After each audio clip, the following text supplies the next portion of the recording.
नमस्कार, खबरों की खबर में आपका स्वागत है। दिल्ली के चीफ मिनिस्टर अरविंद केजरीवाल की आंखों में अगर जरा सा भी पानी बचा हुआ है और उनके रग में बह रहा खून अगर सफेद नहीं हुआ है तो दिल्ली के जो अल्पसंख्यक आयोग के जो अध्यक्ष हैं जफरुल इस्लाम खान, उसको इमीडिएटली सैक कर देना चाहिए, क्योंकि दिल्ली सरकार की जो संस्था है उसके अध्यक्ष ने एक ऐसा पाप किया है जिसकी कोई सुनवाई नहीं हो सकती, जिसका कोई बचाव नहीं किया जा सकता है। और अगर अरविंद केजरीवाल ऐसा नहीं करते हैं तो ये माना जाएगा कि जो दिल्ली अल्पसंख्यक आयोग के अध्यक्ष ने जो लेटर लिखा है, जो बयान जारी किया है, वो दिल्ली सरकार के बयान है। सवाल यह है कि उन्होंने ऐसा जघन्य अपराध क्या किया है। उन्होंने एक पत्र लिखा है और पत्र भी ऐसा जिसमें उन्होंने पूरे हिंदू समाज को बकायदा धमकी दी है। उन्होंने कहा है कि कट्टर हिंदुओं संभल जाओ, अगर नहीं संभले तो अरब से हम आंधी लेकर के आ जाएंगे और सब कुछ तबाह और बर्बाद कर देंगे। उन्होंने कहा कि भाई एवलांच आ जाएगा हिंदुस्तान के अंदर में। एवलांच का मतलब ये होता है कि एवलांच जहाँ से भी गुजरता है सब कुछ खत्म कर देता है, महाविनाश उसका वो पर्यायवाची है। तो वो महाविनाश की धमकी दे रहे इस आयोग के अध्यक्ष को अब तक सैक क्यों नहीं किया गया है, एक बड़ा सवाल है। जफरुल इस्लाम खान ने किस तरीके से हिंदू समाज को धमकी दी, किस तरीके से उसने हिंदुस्तान को ही कटघरे में खड़ा किया है और किस तरीके से इसका पूरा साजिश वो बेनकाब हुआ है, उससे मैं बताऊंगा। तो आपको इस पर गुस्सा भी नहीं आएगा, घृणा भी नहीं होगी, हंसी आएगी कि क्यों इस तरह के जोकर्स एकेडमिक्स बन के, तो आयोग के अध्यक्ष बन करके हिंदुस्तान के अंदर जो घृणा का वातावरण फैला रहे हैं, किस तरह से इनको जवाब मिला है। लेकिन पहले देखते हैं कि उन्होंने अपनी चिट्ठी में क्या लिखा। इस चिट्ठी में उन्होंने कुवैत को धन्यवाद दिया भारतीय मुसलमानों के साथ खड़े होने के लिए। उन्होंने क्या लिखा है कि उन्होंने लिखा कि कट्टर हिंदू ये भूल गए थे कि अरबी मुसलमानों की आंखों में भारतीय मुसलमानों की साख काफ़ी ऊंची है। सऊदी अरब जाते हैं हिंदुस्तान के मुसलमान तो उनको हिंदू बुलाया जाता है, हिंदी बुलाया जाता है। किस तरह से वहाँ पर ट्रीटमेंट होती है हिंदुस्तान के मुसलमानों के साथ, ये किसी से छुपी हुई नहीं है। आगे वो लिखते हैं कि भारत के मुसलमानों ने इस्लाम के लिए जो किया है उसे देखते हुए अरबी भारतीय मुसलमानों को सर आंखों पे रखते हैं। अभी कुछ दिन पहले मैं आपको बता दूं, वहाँ से इन लोगों को बंदी बना दिया गया था। हिंदुस्तान के जो मजदूर वहाँ काम करते हैं ज़्यादातर मुसलमान ही होते हैं, और सब लोग वहाँ से कैसे भाग के आए, किस तरह से उनको वहाँ से मुक्ति मिले, उसके लिए मोदी सरकार ने एक अभियान चलाया था। और ये यहाँ पे इस तरह की बातें फैला करके ये क्या बताना चाह रहे हैं? ये बताना चाह रहे हैं कि जो मुसलमानों के ऊपर जो आरोप लगता है, जिस तरह से उनको एक कटघरे में खड़ा किया जाता है कि आप अरब को जो है अपना जन्मभूमि और कर्मभूमि मानते हो, इस बात को इसने तो प्रूव कर दिया। ये दरअसल ये मुस्लिम रहनुमा नहीं है, ये मुसलमानों को बदनाम करने का ये पूरा इंतजाम इसने कर रखा है।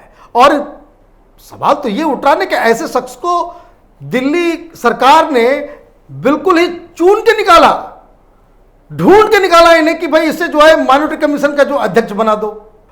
और जिन मुसलमानों का इन्होंने नाम लिया कि जिन्होंने इस्लाम के बहुत बड़ी सेवा की है, उसमें इन्होंने जाकिर नायक का नाम ले लिया। अब जाकिर नायक तो सलाफी है, वो तो वहाबी का प्रचारक है, वो तो घृणा फैलाने वाला है, पूरा फैक्ट्री है वो तो हिंदुओं को भी गाली देता है, ईसाइयों को भी गाली देता है, इस्लाम को छोड़ के बाकी सारे धर्म को नीचा दिखाता है।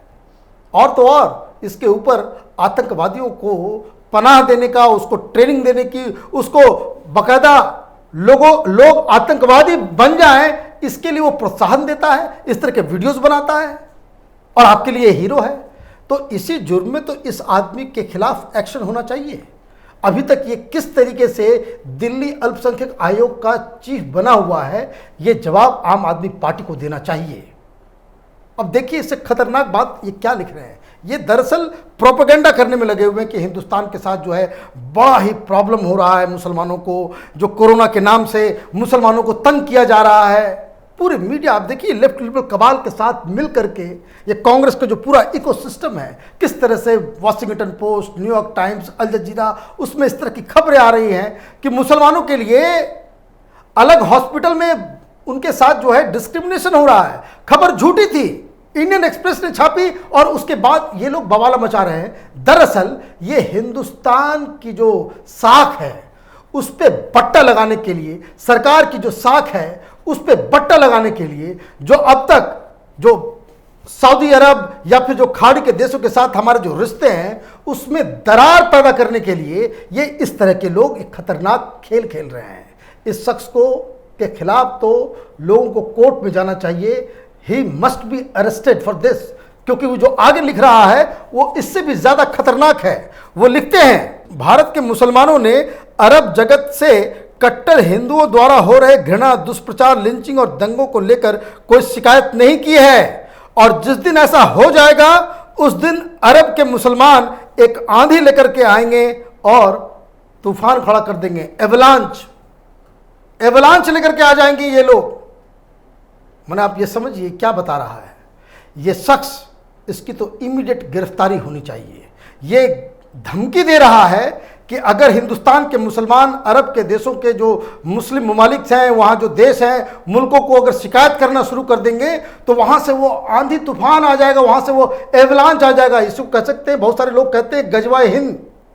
इनके दिमाग में वही चल रहा है कि अरब से आ जाएंगे हिंदुस्तान पे जो है कब्जा करने के लिए, इसको तबाह और बर्बाद करने के लिए।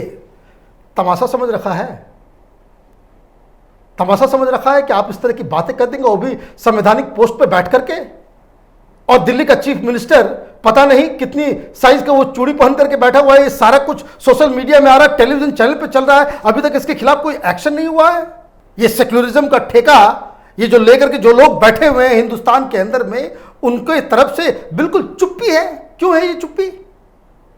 इनको क्या लगता है कि कोई इस तरह का लुम्पन किस्म का आदमी आप उसे बना दें दिल्ली का माइनॉरिटी आयोग का चीफ, और वो हिंदुस्तान के रिश्ते पूरे खाड़ी देशों के साथ जो वो खराब कर देगा। हंसी आती है इन लोगों के ऊपर, क्योंकि आज एक खबर आई साथ में जिसमें यह बताया गया कि किस तरीके से ये जो पूरा जो चल रहा है कि हिंदुस्तान में मुसलमानों के साथ ये हो रहा है, वो हो रहा है, ये आईएसआई द्वारा प्रायोजित है।